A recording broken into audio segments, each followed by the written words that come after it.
नमस्कार दोस्तों, एक बार फिर आपके मध्य में उपस्थित हूँ एक नए उपाय के साथ, एक नए प्रयोग के साथ। आज का जो ये उपाय या प्रयोग हम कहें तो ये है, ये हमारे घर में किस प्रकार से बरकत आए, धन आगमन बढ़े, किस प्रकार से हमारी समस्याओं का समाधान हो। एक छोटा सा उपाय है। हमारे घर में सामान्यतः फिटकिरी रखी होती है। फिटकिरी का जो उपयोग होता है वो पुराने समय में और आज के समय में भी हमारे घर में पानी को साफ करने के लिए उपयोग में किया जाता है। अब इस फिटकिरी का एक छोटा-सा उपयोग और भी है जो आपके जीवन में काफ़ी बड़ा परिवर्तन ला सकता है, एक सकारात्मक परिवर्तन ला सकता है। किसी भी शुभ मुहूर्त में, जो मैं आपको उपाय बता रहा हूँ, इसे आप किसी भी शुभ मुहूर्त में कर सकते हैं, लेकिन ध्यान रखिएगा कि मुहूर्त शुभ ही होना चाहिए।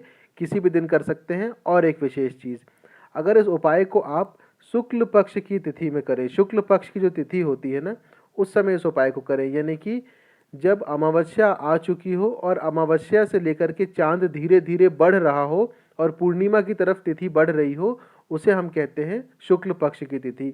तो इस उपाय को प्रयास करें कि शुक्ल पक्ष में करें, लाभ आपको निश्चित तौर पे अत्यधिक मिलेगा ही मिलेगा।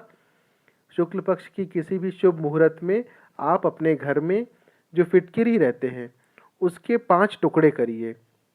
उस 5 टुकड़े को आप एक काले कपड़े में बांधिए। बांधने के बाद उस फिटकिरी को आप अपने घर के मुख्य दरवाजे में लगा दीजिए। दरवाजे में अगर बांध सकते हैं तो ठीक है, नहीं तो उसे आप ठोक दीजिए खीले की मदद से। ऐसा करने से आपको जल्द ही आय के नए स्रोत बनते हुए समझ में आएंगे या दिखाई देंगे। कई बार ऐसा होता है कि आप प्रयास तो करते हैं कि आप काम करना चाहते हैं, लेकिन आपको काम नहीं मिल पाता है, या काम आता है तो रुकता नहीं है, टिकता नहीं है। धन आगमन होता है तो धन रुक नहीं पाता है। इस छोटे से उपाय से आपको कहीं न कहीं एक सकारात्मक परिवर्तन देखने को मिलेगा और जल्द ही मिलेगा। इसके साथ ये तो फिटकरी का उपाय था जो कि आपने कर लिया। इसके साथ ही साथ प्रत्येक शुक्रवार, पूरे हर शुक्रवार, चाहे वो किसी भी पक्ष में क्यों ना पड़ रहा हो, प्रत्येक शुक्रवार माँ लक्ष्मी के सामने अगर हो सके तो उन्हें गुलाब का एक पुष्प अर्पित करें। अगर गुलाब का पुष्प नहीं भी मिल पाता है तो गुलाब की धूप बत्ती जलाएं तथा उस धूप बत्ती का जो धुआं है वो अपने पूजा स्थान से लेकर के अपने घर के हर एक कोने में, सिवाय आपका जो टॉयलेट या जिसे हम लैट्रिन बाथरूम कहते हैं उस जगह पर इसे बस ना दें। बाकी अपने घर के हर एक कोने में आप गुलाब धूप की जो धूप बत्ती आपने जलाई हुई है वो उसका धुआं आप दें। इसके अलावा एक चीज़ का और विशेष ध्यान रखें कि हमारे घर में जहाँ हम सोते हैं, जो हमारा बिस्तर होता है, उस पे बैठ कर के कभी भी खाना ना खाएं। किसी भी प्रकार का अन्न ग्रहण बिल्कुल भी ना करें जहाँ पर हम सोते हैं उस जगह पे।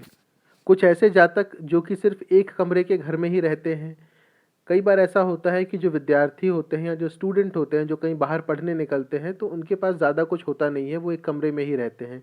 या कुछ लोगों की परिस्थिति ऐसी होती है कि वो एक कमरे के ही घर में रहते हैं जहाँ उन्हें रहने के लिए ज़्यादा जगह नहीं मिलती है। तो उनके लिए बता दें कि मान लीजिए अगर आपकी कोई मजबूरी है कि जिस कमरे में आप रह रहे हैं वहीं आपको सोना भी है, तो जिस जगह पे आपका बिस्तर लगा हुआ है, खाना खाने से पहले आप उस बिस्तर को उठा दें। उठाने के बाद वहाँ अगर आप बैठ के खाना भी खा रहे हैं तो फिर उस जगह को आप पोंछ दें। खाना खाने के बाद गीले कपड़े से उसे पोंछ दें ताकि अन्न का दाना वहाँ पर ना रहे।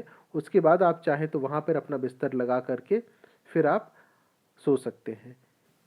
और अगर आप अपने बिस्तर के किनारे बैठ कर के भी खाना खाना चाहें तो खा सकते हैं। बस कुल मिलाकर के चीज़ इतनी सी है कि आपको अपने बिस्तर के ऊपर बैठ कर के किसी भी प्रकार का अन्न या भोजन ग्रहण नहीं करना है। अगर बिस्तर उठाए बिना भी आपके पास किनारे में जगह है जहाँ बैठ के आप खा सकते हैं तो निश्चित तौर पे आप ऐसा भी कर सकते हैं। चाहे तो ये प्रयास, ये प्रयोग करके देखिएगा। सकारात्मक परिवर्तन अभी तक तो लोगों को मिले हैं जिन्होंने भी इस प्रयोग या प्रयास को किया है। आप भी प्रयास करें। जीवन में प्रयास करने से ही सफलता मिलती है।